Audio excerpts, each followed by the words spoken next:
আসসালামু আলাইকুম বন্ধুরা, আশা করি সকলে ভালো আছেন।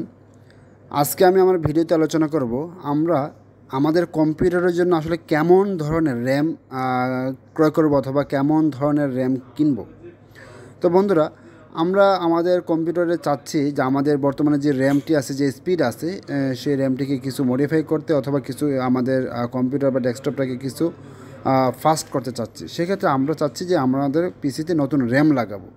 এখন নতুন র্যাম লাগাতে হলে আপনাদেরকে যে বিষয়টা নজর দিতে হবে সেটা হচ্ছে আপনার র্যামের স্পিড কত, বা ব্যাস যেটাকে বাস স্পিড বলে, সেই বাস স্পিডটা কত।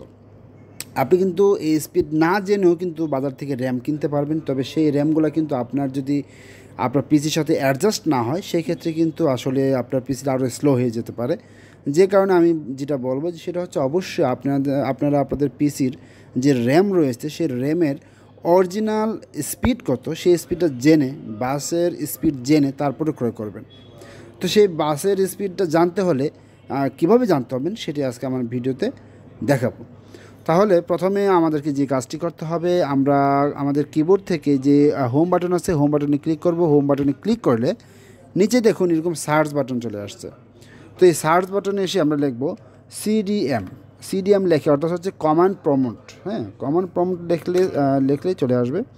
ইন্টার দেব, ইন্টার দিলেই এই অপশানটা চলে আসবে। এই অপশানটা আসার পর একটি স্পেস দেব। স্পেস দিয়ে আমাদেরকে এখানে একটি কমান্ড উল্লেখ করতে হবে, অর্থাৎ হচ্ছে একটি কোড উল্লেখ করতে হবে। যে কোডটা উল্লেখ করলেই এখানে শো করবে যে আসলে আপনাদের র্যামের বাস স্পিডটা কত। এখন এটা কিন্তু আসলে দুটি উপায়ে জানা যায়। র্যামের বাস স্পিড কত এটা কিন্তু দুটি উপায়ে জানা যায়। আমি যেটা দেখাচ্ছি এটা হচ্ছে একটি উপায়, এরপরে আমি আরেকটি উপায় দেখাচ্ছি। আচ্ছা, যাই হোক, তো এখানে আমরা আসলে কী কোড ব্যবহার করব।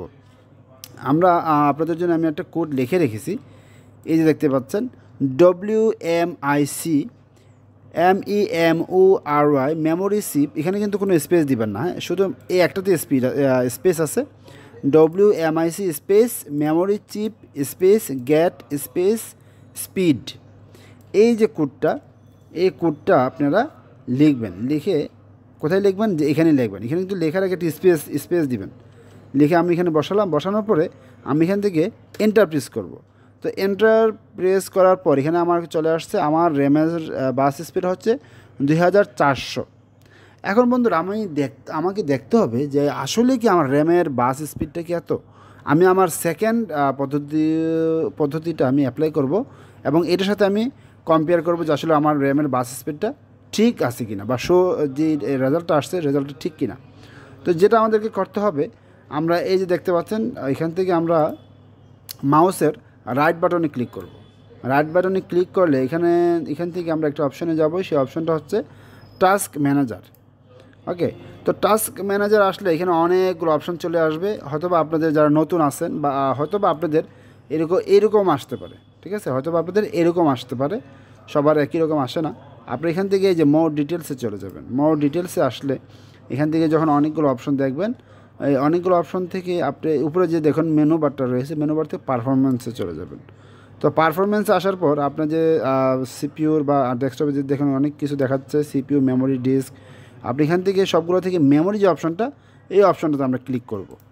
তো এই অপশনটাতে ক্লিক করার পর দেখুন এখানে কিন্তু আপনার যে মেমোরি বা র্যাম রয়েছে তার সকল ডিটেলস এখানে দেখাচ্ছে।